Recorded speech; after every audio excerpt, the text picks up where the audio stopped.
Welcome to Inside the Audition, the podcast where we go behind the scenes for a deep dive look into the world of auditions.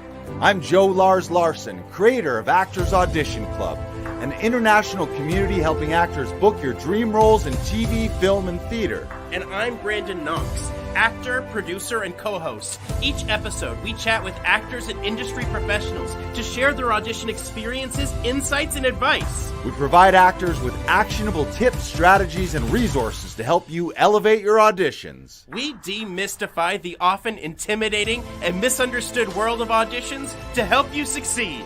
So whether you're just starting out on your acting journey or you're a seasoned pro, join our Actors Audition Club members as we go Inside the Audition.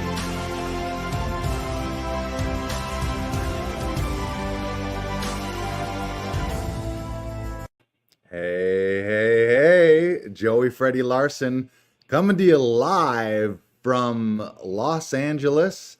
I am here in my crazy, wacky Airbnb, and I'm going to do a little special, this is a special solo episode that I wanted to share some incredible things with you. So I want to get right into it. This episode is going to be all about personal growth, and I'm going to be sharing an incredible experience that I had with you, or I'm going to share let me start over.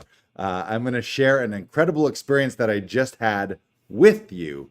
Now, I'm down here in LA, and I was down in Laguna Beach a couple days ago for a retreat, a personal growth and development retreat. I'm part of a coaching program called Next Level. It's through a program called Business by Design, and it's through a business coach named James Wedmore. I was down in Laguna Beach in Orange County with 200 other entrepreneurs. It was incredible, filled with breakthroughs. And today's episode is just going to be my, really just me sharing with you what I learned. So it's my attempt to digest some of this stuff. I've made some notes, and I want to share this with you. So first of all, the overall theme of the event is that your growth, or in this case, my growth, but anyone's growth equals your business growth. Your personal growth as an actor is going to equal your career growth. So the more you work on yourself, the more you grow, the more your business and career is going to grow. So I've got a bunch of notes here. I've actually got my actual notepad, which was filled with, I don't know how many pages. I've got probably 30 pages of notes here across 2 days. And all I'm going to be able to do today is just distill some of the key points with you. And I hope some of this resonates with you. And at the end, I got a big announcement that I'm going to share with you. So stick around to the end of the episode. Also, maybe I'll show you let me show you quickly just this Airbnb that I'm staying in. It is wacky. Look at this place. Wow. Okay, and we are swinging back around, and here we are.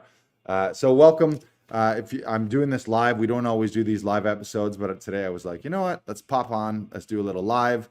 We can make these a little interactive too. So throughout the episode, if you got a question, you got a comment, feel free to drop it in. Let me know where you're watching from, where you're listening from. And I'm just going to be sharing some of my notes here today with you.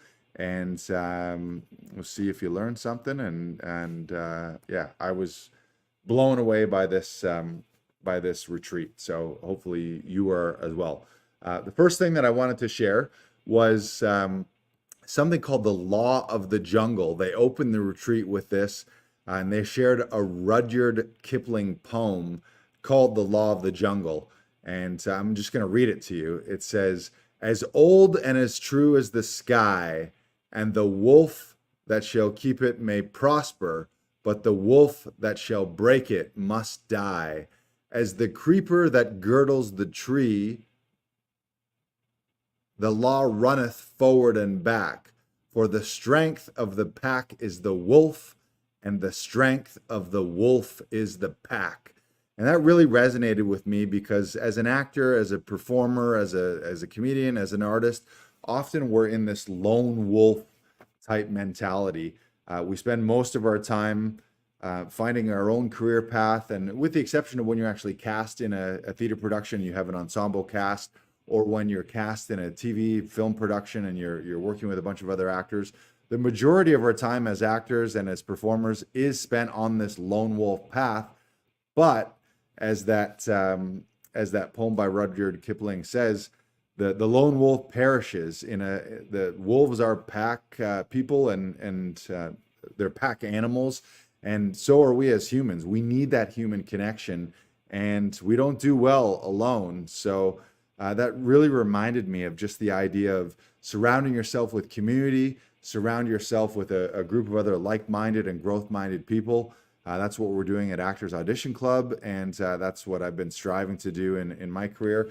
But I still really slip into this. It's so easy to slip into that lone wolf mentality, kind of isolate. You can tend to think that you're in this alone, that you're fighting for everything alone, that nobody understands you and no one is on the same path as you. But just the idea of thinking that you're part of a community, finding your community, finding like-minded people, joining groups, joining classes, joining workshops, and seeking out other people to be on this journey with you. So first of all, I love that right off the top. Second thing, I'm just going to really just be going through my notes here. The second thing was just talking about connection. We did an exercise. So I'm in a room with 200 people, and we did a connection exercise. And the instructions were to find someone next to you and find something that you that you have in common, something that you like. And then to find, once you connected on that one thing, to find some other people that felt the same way. And then to find some more people and some more people and some more people. And really the goal there was to create the biggest group possible that had a shared connection. So we did that, and I leaned next to the person next to me, and she said, "Oh, I love theater." And I was like, "Okay, I love theater." So we stood up and then walked to another group of people, and we were like, "Do you like theater?" And they're like, "Yeah, we like theater." And things would change. So we would encounter a group, and they were like, "We love to travel." And we were like, "Okay, yeah, we love to travel too." So we'd form a bigger group, and then we'd come up to another group, and they would say, "We love the beach." And we would say, "Yeah, we love the beach." And so the goal was to create the largest group with the one single connection. And we kept going and going and going until maybe 200 people in the group were divided into 2 or 3 groups. And then we were asked to just have a deeper conversation with that initial person about the one thing that we connected. So the first person that you talked to, in my case, it was about theater. We had a conversation about what was our favorite theater production, when was our first memory of watching a theater production. And then after having that conversation, they asked us, in which case did you feel more connection? When you connected with 100 people over this one big thing, or when you went deeper with that one person? And across the board, everyone said they felt more connected just with that one person. And then they asked us why, and we gave a list of things. So I have a list here of things that build connection that I wanted to share with you. And that's things like curiosity, being open, asking questions, actually listening, being willing, being vulnerable, being still, quality over quantity, just allowing, finding presence. And all of those things we got when we just had that one conversation with that one person. And then we talked about the things that destroyed connection. And in the first part of that episode, even though we quote unquote connected with more people and we built this large group, the connection wasn't deep because we felt rushed. We felt like we were competing. There felt like a pressure of, oh, we gotta gather all these people. We gotta get them around here, and we gotta build the biggest group and figure out where our connection is. Also, we were really moving. There was an idea of quantity over quality. It felt forced. We were interrupting people like, what are you guys doing? What are you guys doing? What are you connecting with? What are you connecting with? There was a sense of judging, a sense of comparison as well. So that's point number two, I guess, in this episode, was just finding connection, going deeper with your connection. And you can think of that in your regular life, or you can think of that in terms of your acting. What brings a deep connection with an audience? It is things like stillness. It's often just sitting there silently and listening. It's being vulnerable. It's being open. So that's one thing, just the power of connection. A third thing here I wanted to share with you. We did this exercise, and I call it like a discovery exercise. And James just asked us, he said, I want you to close your eyes, take 5 seconds, close your eyes. Then when you open your eyes, I want you to imagine and pretend that you open your eyes and you're seeing everything around you like you've opened your eyes for the first time. So think of that like maybe you're a baby and you've been born and you open your eyes and you see this incredible world for the first time. Or you've traveled from another dimension, or you're an alien, traveled from another dimension through some kind of wormhole. And when you arrive here on Earth, you open your eyes and you're seeing things for the first time. And that was a really profound exercise for me, because when you do that, and you can do that right now, if you close your eyes, give yourself a few seconds, and then you open them and you just look around and look around yourself and actually take everything in. Now, I'm in this Airbnb and there's so much to look at, it's ridiculous. But just the idea of all of a sudden, what happens when you open your eyes and look at the world like it's the first time you ever looked at it? All of a sudden, you're so much more curious. You're so much more fascinated. Colors look more vivid. You see things that you didn't see for the first time. And in our acting world, that's so huge, because a big part of acting and any scene is the illusion of the first time. An audience doesn't want to see you in a scene where you've rehearsed it 1,000 times and you've just done it over and over and over. They want to see this like it's happening to you for the very first time. So that's I just share that with you as an exercise. How often can you open your eyes and open and look around with that childlike, almost baby-like curiosity and fascination, like you're seeing something for the first time? That to me was really profound. I'm going to move to a fourth thing here. We talked about the idea that things happen to us, and there's a difference between what actually factually happened and the meaning that we assign to it. And in our lives, shit happens to us. Things can happen to the same two people and have an entirely different meaning, because we assign meaning to things. We assign stories to things. And I'll give you an example. I've had the good fortune in my career. I've been an actor and comedian for 15 years. I booked lead roles in TV, film, commercials, voiceovers, all kinds of stuff. Been involved in some amazing productions. Super grateful for that. But at the same time, I've also had what you might call droughts. And the longest I've gone, I think I've had a few stints in my career where I went over a year, like 12 months, without booking something in TV, film, or commercials. Now, throughout that time, I always had stand-up. I always had some theater productions that I was doing. But as far as auditioning and not booking the role, and we were asked to look at the meanings that we assign to that. So I want to share this with you. I'm going to flip through my book here. These are my notes. Where is it? Okay, so I called it the drought. And think about, that's just me assigning what happened. What actually happened was I had 12 months of auditions, dozens of auditions, and I didn't book a TV film audition during that time. So we were asked what were some of the meanings we could put to that. And so some of them, and some of you might, I think it doesn't matter what actor you're thinking of, any A-list actor, every actor in their career has had a period where they didn't book a whole lot. And so some of the meanings that I've assigned to that and might come up to you, you might be thinking, I'm not a good actor. You might be thinking, I'm an imposter. You might be thinking things are not working. You might be thinking will it ever work out? Will I ever book another role again? Am I cut out for acting? Am I not skilled enough to book a role? Feelings of shame and doubt and fear and sadness and frustration and judgment and despair. In my case, I help coach other actors. So then there's the feeling of, well, how can I teach and coach other actors when I'm not booking myself? All of those things come up, and all those are just stories and meanings that I have assigned to the thing that happened. What happened? I went 12 months of auditions, dozens of auditions, and I didn't book the role.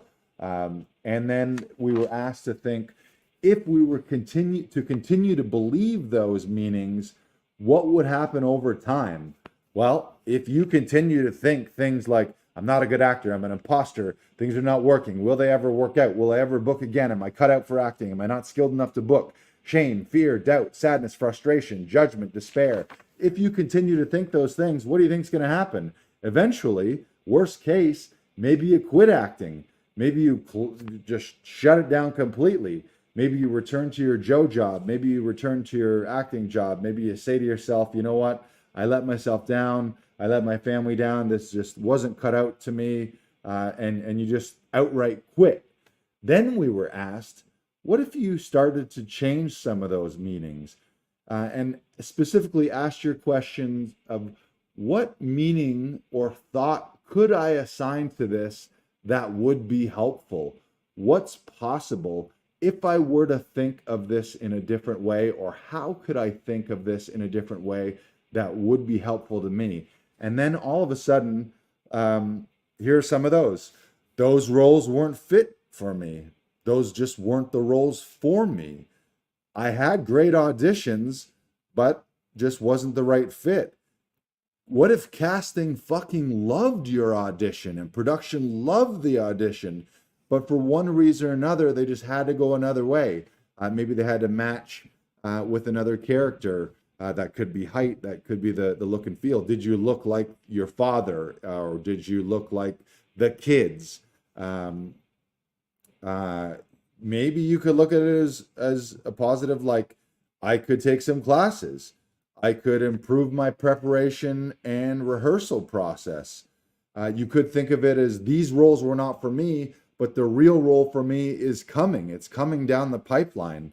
You could be learning lessons of not booking, like patience or how to stay positive.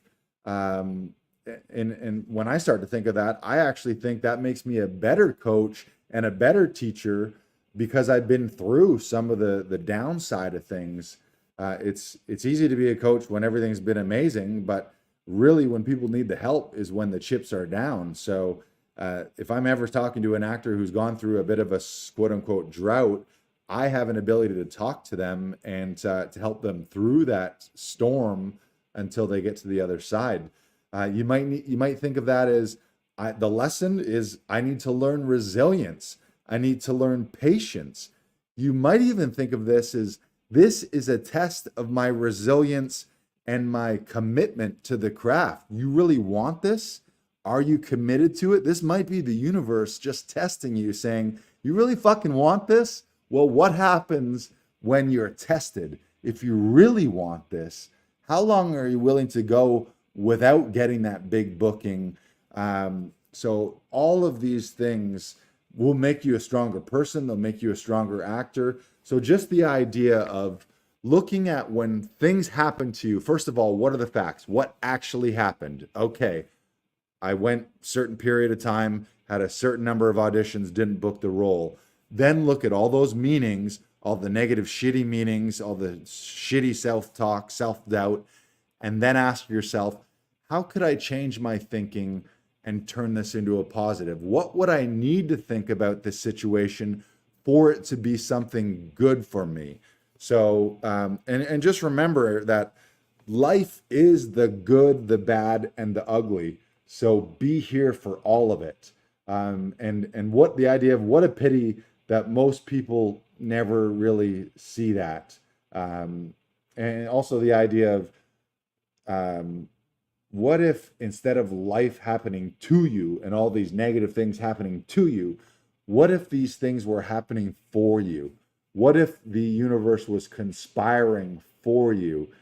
Brandon Knox, who we work with at the studio, sent me a Instagram reel, and it was the idea of instead of being paranoid, being pro-noid, and just thinking, what if the entire universe was conspiring to give you what you needed? Sure, shit happens to you, but what if you looked at it as, this happened to me because this is exactly what I needed today? So just huge breakthrough for me. And you can try that on. All this, I'm just going to throw things out at you. I'm doing this to share things for you, hoping that you'll pick some of it up and it will help you. But I'm actually doing it because selfishly, this helps me integrate and digest. We spent 2 incredible days at this conference, at this retreat, and I got 30 pages of notes. So sharing with it helps me integrate it and helps me reinforce it with you. If any of this is landing with you, let me know in the comments. I can see the comments. If you have any comments or you want to share something, share this out with me right now. Next thing I want to share was the importance of silence. And James, he talked about something, he threw out some first of all facts, and these are scary.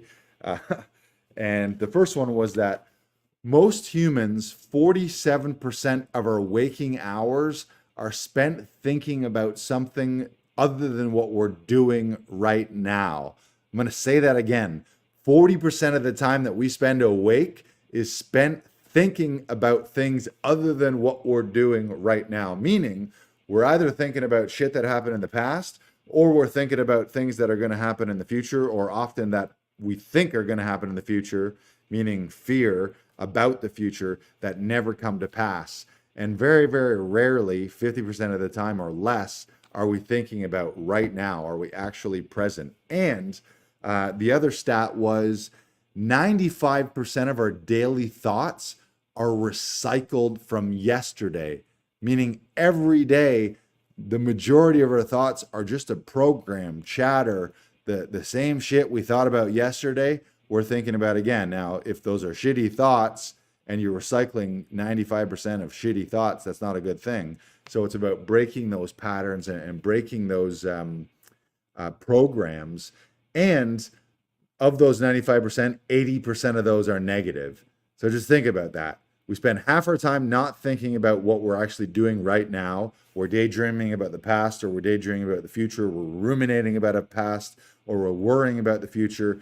And 95% of the thoughts that we have every day are just a program that we thought yesterday. And 80% of those thoughts are not serving us. That's fucking bonkers when you think about it. So the importance of starting to reprogram that.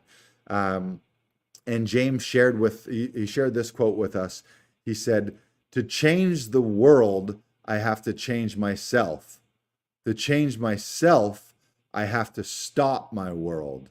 When I stop my world, I can change myself, and then I can change the world." I'm going to say that again. To change the world, I have to change myself. To change myself, I have to stop my world. When I stop my world,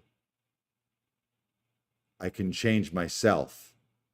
And when I change myself, I can change the world.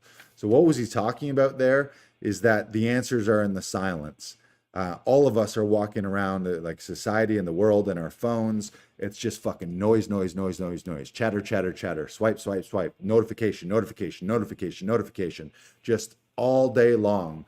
But we don't ever really become truly connected to the universe, aka ourselves, God, source, the universe, however you want to put it. The path to connect to that is just to sit in silence. Sometimes with your eyes closed. Shut out all of the visual shit that's coming at you and just sit in silence.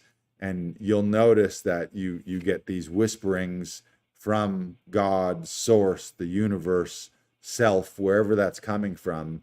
We really only get those in silence. So it's the idea of I mean, it's having a meditative practice. Now that might be something that you do a minute here or there. Some people do this for hours a day. Buddhist monks do it for days and days on end, where it's just silence, silence, silence. But just the idea of sitting in silence, where can you find more silence in your life? As an actor, maybe that just means finding some silence in a performance. Sometimes the most profound moments in any scene are just when you're just sitting there listening, completely still, letting the audience see you and really breathe you in and soak you in. So that was a huge one for me, is just where can we find more silence, and just recognizing right now the world is filled with all kinds of fucking noise. And every time you can get away from that noise, even if it's just for a minute or two, and just find silence, it's going to be profound. And you can just ask a question. You like ask yourself a question that you think you're looking for an answer. Remember the idea that the quality of your questions equals the quality of your life. So you want to ask high value questions, not dead end questions. Often questions like why are shitty dead end questions. Why did this happen to me? Sometimes a shitty question. You want to ask things like, what can I learn from this? What could be emerging from this? What could be the new lesson from this? How can I? What can I? Versus often why questions. So just ask you, when you're asking questions, really look at the question and see, best case scenario, if I get answers to this, are they going to be answers that serve me? Is this the question that served me? So find the silence. Next thing is the idea that tiny shifts yield massive change. And the metaphor that James gave us is, you may have heard this, but plane takes off in LA, heading to New York. If throughout the course of that plane, if when it starts, if it's off just 1 degree, just one tiny degree, like literally if it's on the runway and it's pointing straight, and then you were just to tweak it so it's 1 degree this way, it's going to end up miles in the wrong direction. Instead of landing in New York, it might land in the ocean and crash. And so what a plane does while it's flying, it's constantly getting hit. It gets hit by winds and a jet stream and all kinds of things. But it makes these tiny course corrections the whole way. The autopilot is constantly making course corrections so that it's staying on track, staying on track, staying on track. So the idea, tiny shifts yield massive change, and the idea of don't discredit the small things. So that might be real small habits. That might be a habit of like 10 minutes of exercise or 5 minutes of meditation. You do 5 minutes of meditation every day. At the end of a week, a month, a year, you do 10 minutes of exercise a day every single year. The small little shift of substituting a shitty food for a piece of fruit. You know, you trade in like a fast food or a chocolate bar, shitty chocolate bar, or candy or something filled with sugar for something natural, fruits, vegetables. Tiny little shift in one day, then you stack those up, and all of a sudden you make massive shifts. So as an actor, what does that mean? Maybe you get up and you do 10 minutes of voice and speech workout. Maybe you read a little bit of a play every day. Maybe you just, I don't know, you read a little book. You take a little bit of a class every day. You stack those up. And over the course of a year, a 10-year career, a 20-year career, just even the idea of just one more rep, one more reach out to another person, one more email to another person, one more rehearsal, just the power of one more. I listened to a podcast by a guy named Ed Milet, who's a world-class motivational speaker. He's an author, best-selling author. He's got a book called The Power of One More. And just little changes, just one more little thing, when you stack those up, makes massive changes. So don't discredit the small things. Another one here that we reviewed was the idea of be, do, and have, and the be, do, have model. And to explain that is most people are operating backwards. Meaning they look around at what they have, their current circumstances. They look at their bank account. They look at their environment. They look at the job they have, the relationship they have, the clothes they have, the money they have, the house they have, and then they figure out what they got to change, what they got to do in order to be the person that they want to be and have the life that they want to have. Where in fact that's backwards. And most of us actually look at what we can do. Something in our lives isn't the way we want it, and we think, what can I do? What do I need to do? What do I need to do? What do we need to do? What do we need to do? And we look for the secret thing, like the new move or the new trick or the new hack. When really what we need to think is, how can we start with identity? Because there's the saying, you might have heard this, the doing is only as good as the being doing the doing.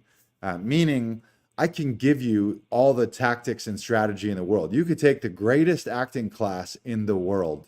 I can give you the blueprint, the map, the exact steps that someone else have followed to reach their dreams. But if you still have all kinds of garbage up here, if your identity doesn't match that, if you have low self-worth, low self-esteem, if you've got stories going on in your mind that aren't serving and aren't lifting you up, I can give you the key to the castle. But if the being with that key isn't at the level that needs to be, then it's kind of all for naught. It's kind of the idea of whipped cream on garbage. I can give you I give you all the whipped cream. It's delicious, but if you just stack it all on top of garbage, you're just having a nice, delicious garbage sundae with a little bit of whipped cream on top of it. So the idea of starting with who you want to be, starting with identity, and then moving to what would the person, so in the case of an actor, think of your favorite actor, or think of the person that you want to be down the line, and then think of that identity, and then think first, what would that person do? So again, it's the idea of thinking with the end in mind. So flash forward, what do you want your career and life to be? Well, who do you need to be first to have that life? And then you start with who you want to be, and then what does that person do? So once you have that identity, what kind of habits and traits and actions does that person take? And then what happens is you will have the things that you want to have. So starting with be, then do, then have, where most of us look around at our circumstances. We look at what we have. I don't have enough money in my bank account. Oh, my relationships are this, or I don't have the job, or I don't have the network, or I don't have the opportunities, or I don't have the relationships. And then we say stuck because, well, we can't change it because we're starting with what we already have instead of starting with who we can be, who we need to be. Then who does that person act? What do they do? And then eventually you have what you have. Hopefully that makes sense. If it doesn't, look up be, do, have. Jim Fortin is a brilliant teacher and coach, and he's done a ton of work with that be, do, have. But it all starts with here. So that's a ton of stuff I've shared with you. I'm going to just flip through my notes literally right now and share some other quotable quotes to end this off. And then I'm going to end with a massive announcement that we got going on here at Actors Audition Club. So again, the idea of having burning passion and desire. When you have burning passion and desire, really nothing can stop you. The idea of reclaiming your personal power. We give away our power to other people. We give away our power to the past. We give our power away to online haters and to an old teacher who said something shitty to you, or a relative that said something shitty to you. We left all our power, but we are so fucking powerful. So just remembering your power and reclaiming that power. The idea of confidence. What is confidence? Confidence is how we feel in the present about something in the future. When we don't feel confident about something, it's because we're thinking, oh shit, this isn't going to go well. So think about that in terms of your auditions. If you're thinking, oh no, I'm not going to get this audition, it's because you're thinking in the future, you're thinking that this isn't going to go well. You're thinking that your performance, maybe you're thinking like, am I going to remember my lines? Is the director going to like me? Is casting going to like me? Are they going to choose me? But when you build confidence, confidence comes from thinking that the future is going to be great. So connecting with a future where everything went the way you want it to, and even the idea of mentally rehearsing your audition, mentally rehearsing how things go in advance. What else can I share here?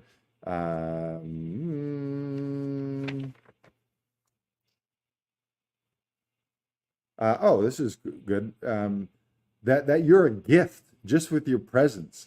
A lot of people think that you have to acquire a certain amount of wealth or a certain amount of IMDb credits, but just realizing and reconnecting that you're a fucking gift just with your presence. The fact that you're on this universe, in this universe, the fact that you're alive, you are stardust, you are connected to the universe. You don't need IMDb credits. You don't need a certain number of classes. You don't need a certain number of accreditation or a degree or a PhD to be powerful. You are a gift, and just the fact that you're here is important. That's huge. And reminding yourself and remembering you have a massive impact on everyone that you come in contact with. How often do we walk around and we can kind of head down? We don't really acknowledge the person behind the checkout, or we don't really acknowledge the waiter or the waitress.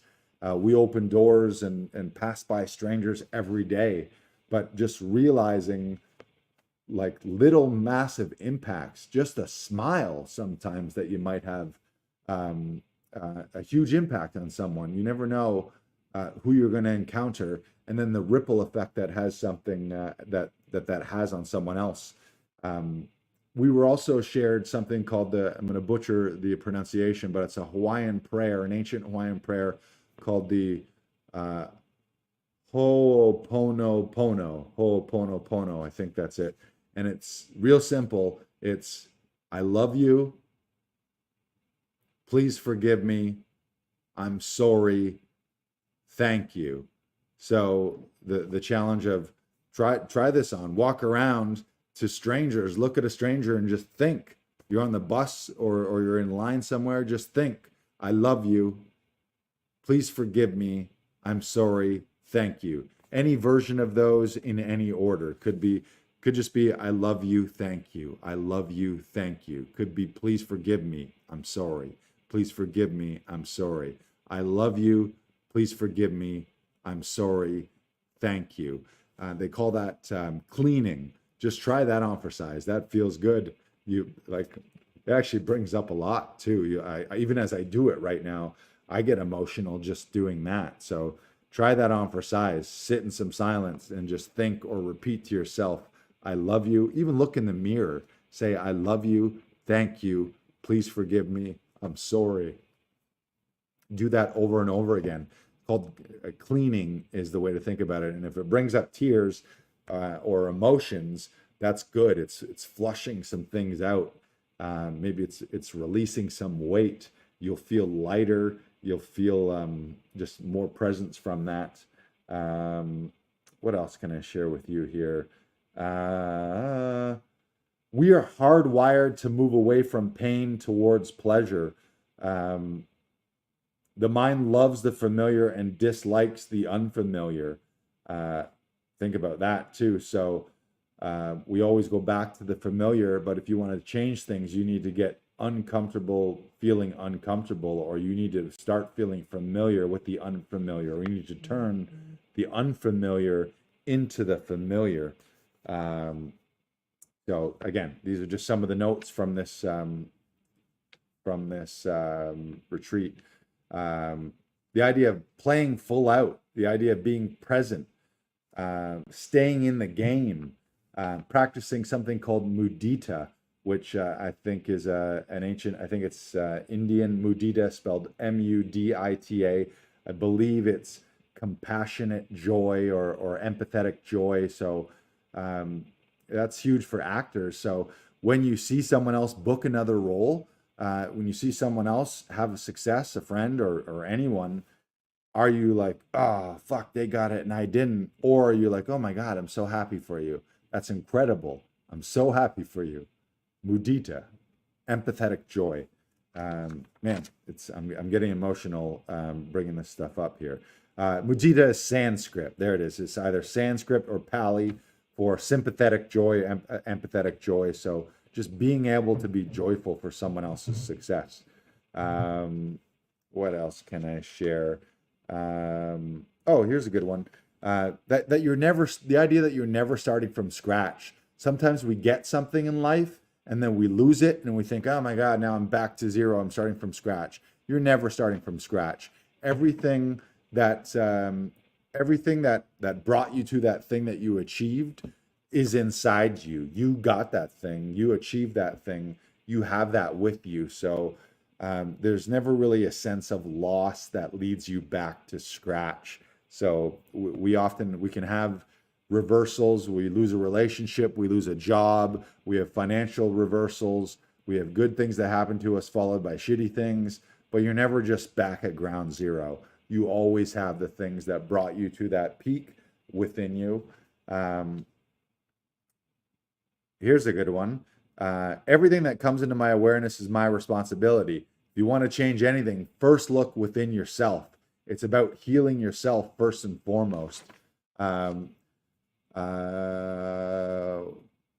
We are here to bring peace to our lives, and in doing so, we bring peace to the world. But you start with yourself. When you take 100% responsibility for everything, because everything in our lives is a reflection of what is inside us. So you look outside, and just having the idea of everything in your world is really a reflection of the inside of you. And this is a nice quote. Have you ever noticed that whenever there's a problem, you're there? Huh? You have all these problems in your life. Maybe you have financial problems, job problems, relationship problems. But the one thing that's always there is you. You're always there. So what if you took entire 100% responsibility for the problem and realized, maybe all these problems lie within me. So if I can change and improve things within me, all of a sudden the outer world changes. So being humble, staying grounded, the idea that our ego always wants to keep us safe. Our ego does not want us to go somewhere that you've never been before. So if you want to achieve things that you've never achieved before, knowing that your ego is going to find a million ways to make you afraid of that and to make you trepidatious of that. And your ego will convince you not to take those new steps because your ego wants to keep you safe and warm, even when the place that you want to go is a place that's quote unquote better, and a better life, more money, more stronger relationships, more love, all that kind of stuff. Your ego will still figure out a way to be like, no, you don't want to go there. Just stay here where you're very comfortable. Someone at the retreat shared something really brilliant, and she was talking about the law of attraction and the idea of when you look at your life and the world, treating your world, there's these AI models now. Midjourney is an AI tool where you can literally type in any input and it will generate a picture or a video. So I could say right now, like, generate me a video of Tom Cruise riding a unicorn in space, fighting dinosaurs, and that will happen. And she challenged us with the idea of, what if you look at the actual world like that right now? You look at everything around you, your life, your surroundings, your bank account, your relationships, your family, your home, as the output, and the input is here. So you want something in your life, put those positive, strong, good inputs here, and then you start to see them in your world. So what if you treated the actual world, and I'm going to say actual, who knows what the world is? I don't know what it is, but just our physical 3D world. What if you started to think of, this is all a reflection of what I'm thinking out here? You want to put inputs in here to get the output. So garbage in, garbage out, good in, good out. What else do I have here? So much here. Again, I'm sharing 2 days. I can't possibly share it all, and I'm just throwing a ton at you, hoping that some of it stinks. It's not stinks, sticks. Freudian slip there. Some of it does stink. I think that may be it. But the thing that I want to finish on here, on the train ride from Orange County, I was down in Laguna Beach. On the train ride, I was listening to a podcast from Ed Milet. Again, he's a world-renowned speaker. He is a best-selling author. He was talking about the idea of touching your dreams and tasting your dreams. And what he was saying is the idea of, often to us, our dreams are out there. A lot of the times our dreams are in the future. Sometimes they feel really far away. And the problem with that is, if they feel far away, our brains and our egos will keep them far away. Again, our brains like the familiar and they dislike the unfamiliar. So if you're constantly thinking in your head that your dream life, your dream role, your dream career as an actor is 10, 20 years down the road, your brain and your ego will do everything possible to keep that distance between you and your dreams, because that is what is familiar to you. So Ed talked about the idea of touching and tasting your dreams. So what does that mean? I'm literally doing it right now. I decided after this conference to check myself into a fucking wicked cool Airbnb in Hollywood, in LA, and just experience what it is like to live in LA, to be here in LA, surround myself by good vibes. Again, I'll show you where I am right now. Look at this place. But what does that mean? That might mean checking yourself into that fancy hotel. Maybe you can't afford to stay at the Four Seasons every time you travel, but the idea of touching your dreams and tasting your dreams, save up a little bit of money and treat yourself to that dream night at a hotel. Or maybe you can't right now afford to eat at the fanciest restaurant every single night. Well, instead of eating out at a shitty restaurant every night, save up some money and then treat yourself to that fancy meal. Or that might mean you want to be on Broadway. Well, maybe you're not quite there. Maybe you want to live in New York and be a Broadway actor. Well, maybe that means you need to take a week and book a vacation to New York and grab a ticket or two to a Broadway play and get in those Broadway theaters and surround yourself and immerse yourself by that. You want to be working with Hollywood level actors and directors. Maybe that means investing in some workshops or some courses. Maybe that just means watching some of your favorite movies to again connect yourself with those. Maybe that means reading biographies of your favorite actors and getting in the headspace and the mindset of their journey. So just the idea of making the unfamiliar familiar, and all of a sudden what'll happen is you start to get more comfortable and more familiar. If you're a stand-up comic, maybe instead of spending every night at shitty open mics, you go to the top comedy club in your area, or you make a trip to LA and you go to the Comedy Store, you go to the Laugh Factory, you go to the Hollywood Improv, and you start to see and smell and taste and listen to, holy shit, this is what it feels like to be at the Comedy Store. And you see your idols on stage and you get closer and closer to that dream. So again, the idea of touching, tasting your dreams, getting closer, closing the gap. And the more often you do that, what'll happen, your brain and your ego starts to become familiar with that. And again, you will always move to what's familiar and you'll move away from what's unfamiliar. So if your dreams and your dream life seems very foreign and unfamiliar and far away, your brain will keep that far away from you. So you got to do things to get it closer to you. Hopefully that makes sense. That's literally what I'm doing right now. I'm in this fucking cool Airbnb. I'm in Hollywood. I'm taking hikes up into the Hollywood Hills, going to see the Hollywood sign, going to the Comedy Store and the Laugh Factory and the Improv. immersing myself in this environment. I just came from that retreat, the next level retreat in Orange County, where I was surrounded by 6 and 7 figure entrepreneurs, people making 10 and 12 million dollars a year with their businesses. And part of me would be like, what the fuck do I have? How do I belong here? But what I'm doing is I'm closing the gap. I'm deciding, yeah, I fucking belong there. And I want to get around those people. I stayed at a Marriott hotel, which was like 350 bucks American, 500 bucks Canadian. Every day, would I spend 500 bucks on a hotel? Probably not.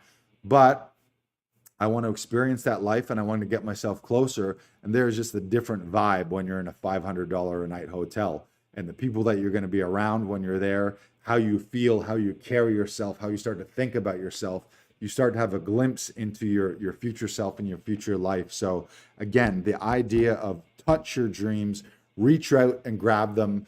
Don't keep them 20 and 30 years away.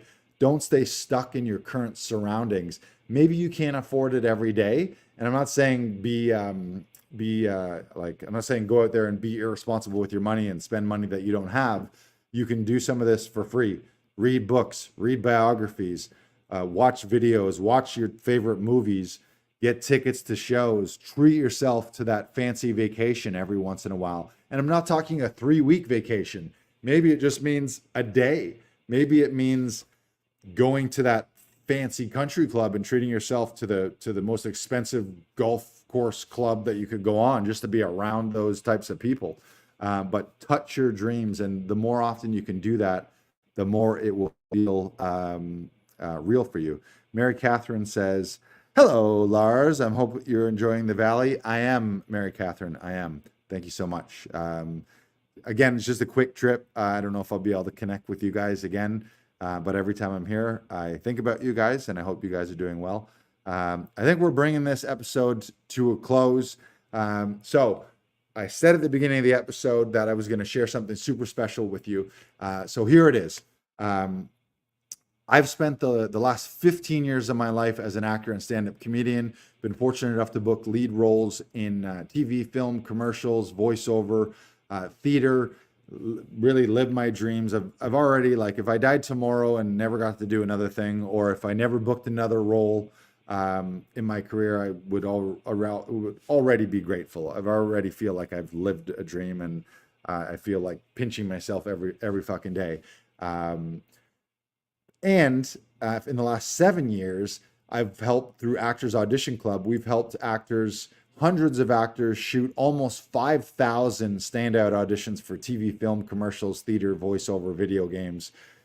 And so for the first time, what we're doing is we're going to offer a group class. I've never done this before. We have always done just one-on-one coaching. We work one-on-one with actors. We've never put together a group program. I've had people ask me about it. Actors come to the studio, or we connect with actors on Zoom, and they say, are you ever going to run classes? Are you ever going to run some group coaching? And the answer is, I finally decided to do it. It's coming up soon. So what we're going to do, we're going to do a very small group class where we're going to teach our exact processes, step-by-step formulas, and things that we've learned along the way, things that we've learned from helping and coaching other actors. Again, about 4,700 as of the end of last year. It was 4,700, so we're probably closer to 5,000 now. We've helped 5,000. We've helped hundreds of actors shoot 5,000 auditions. So you learn a lot. You learn a lot about what the top actors are doing and what the difference makers are between super successful actors who are living their dreams and booking the dream roles versus those who are maybe struggling a little more. So what we finally decided to do is put together a group program. I announced it to my email list recently, but we're going to limit it to a very small group, probably 5 to 10 people max, maybe 5, maybe 8, 10. 10 is going to be the absolute max. What it's going to be is an 8-week program. We're going to do monologue study, scene study, cold reads, voice and speech, mastering self-tapes. We're going to talk a lot about the mindset things that come along with that. We're going to give you some of our exact processes, our audition checklist, our audition tracker. We're going to share some of the tips and secrets that we've experienced that are making the difference for our top actors, and we've never done this before. Now, in the future, this 8-week program is going to be around $1,000. But what I'm doing for two reasons, because this is a small group and because we're going to tailor design this course and this program to the first 5 actors that join the program, we're going to offer it for 50% off. So what that means is you're going to get 8 weeks of custom tailored coaching and training with myself and our team of coaches through Actors Audition Club in a small, intimate environment where you're literally going to be able to tell me in advance, this is what I want to work on. Can you help me work on this? And we're going to custom tailor to that first cohort. And as a result of that, because it's the first time we've done the group and because we're going to be working with you to custom tailor the curriculum, we're going to offer that at 50% off. So you're going to get 8 weeks of custom training for under $500. And the only way that you're going to get that is by being in that first group of 5. So how can you do it? If you're watching this live stream or listening to the podcast, you can comment live. Just comment, I'm in. You don't have to say it 3 times. Just say, I'm in. Or you can send us a DM online, Instagram, Facebook, either at Actors Audition Club or my personal. Just say, I'm in. We're going to be starting this in early September, probably the first week in September. I've just announced this recently to our email list. We filled 3 spots right away. So we got a couple spots to fill the first 5. I might, after we fill those 5, I might accept a few more. I'm not sure. It might be just 5. So if you want to get in on that, again, it's going to be around $1,000 in the future once we flush out the curriculum and the program. 8 weeks of intensive training. It's probably going to be I would think 3 hours a week at minimum, plus a lot of extra bonuses that we're going to add to the program as well to help people out. If you want to get in on that, shoot us a message. You can email us, hello@actorsauditionclub.com. This is the first time we've ever done it. Again, this is going to be me distilling my 15 years of experience as an actor and comedian, booking roles in TV, film, theater, commercials, video games, voiceover, and over the 7 years of running Actors Audition Club, helping hundreds of actors shoot thousands of auditions, almost 5,000 auditions. We're going to be distilling and teaching and coaching everything we've learned, and you're going to get it at half price. So you got to get in, and you got to be the first 5 people to get in. We've filled 3 of those spots already, so we got a few spots left over. Just let us know on Instagram, Facebook, or shoot us an email, hello@actorsauditionclub.com. And this is open to actors of all experience. I don't care if you've been doing this for 30 years. In fact, we just had an actor who, I'm not going to name names, but we have an actor who she was a cast member of SCTV, and she was a cast member on Saturday Night Live. She's been doing this now 40, 50 years. And she was one of the first people to say, I want into this coaching course. So don't think that you have too much experience to learn from this. You can always get to the next level. Maybe you're feeling like you're a little stuck. We're going to be tailor designing this program to create breakthroughs within the group. You're going to be learning not just from me, but from other coaches at Actors Audition Club. And more importantly, you're going to be learning from each other. That's the point of group training and group coaching, is you learn from everyone. It's going to be crowdsourcing, the hive mind. You're going to make connections with other actors. You're going to learn from other actors. Of course, I'm going to give you everything I possibly got. So regardless of your experience level, maybe you just feel like you hit a little bit of a plateau, you want to get to the next level, or I'm going to open this up. Maybe you've never acted a day in your fucking life, but you've ever thought of it before. I come from a unique perspective because I started when I was 31 years old. I didn't go to theater school. I didn't go to film school when I started. I was in a 10-year corporate career, and I just finally decided, hey, I want to do something creative. I literally answered an ad on Craigslist that said, so you want to be a comedian? Did an open mic, and that led to more stand-up and then TV film career and everything that happened after that. But I started with 0 experience. Since then, I've taken 1 million workshops and classes and courses. I've done a full conservatory program. So I've gotten a ton of training, but the idea of coaching and training will get you to the next level. Sometimes you're not seeing the blind spots that you see, and having outside eyes and having a coach, having a trainer, a teacher, and having a group environment will help you reach that next level. So even if you've never acted before, I know I have friends and people on my social media list that aren't involved in show business at all. And if you're thinking, wow, he did it, maybe I want to do this, you can be in that group. So it's going to be beginners, going to be experts. Everyone's going to get something from it. Again, it's coming very quickly. It is August 19th right now. We're going to start first week in September. It's eventually going to be $1,000 for this 8-week course.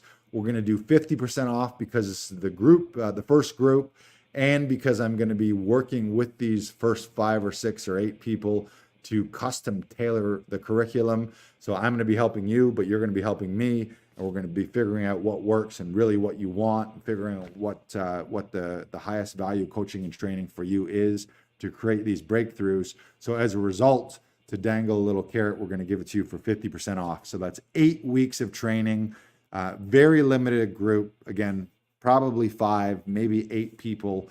And I don't know if I'm going to do it again. I'm going to do it for sure this first 8 weeks. I may not do it again. So now's your opportunity to get into that. So shoot me a DM on any platform. Just say I'm in.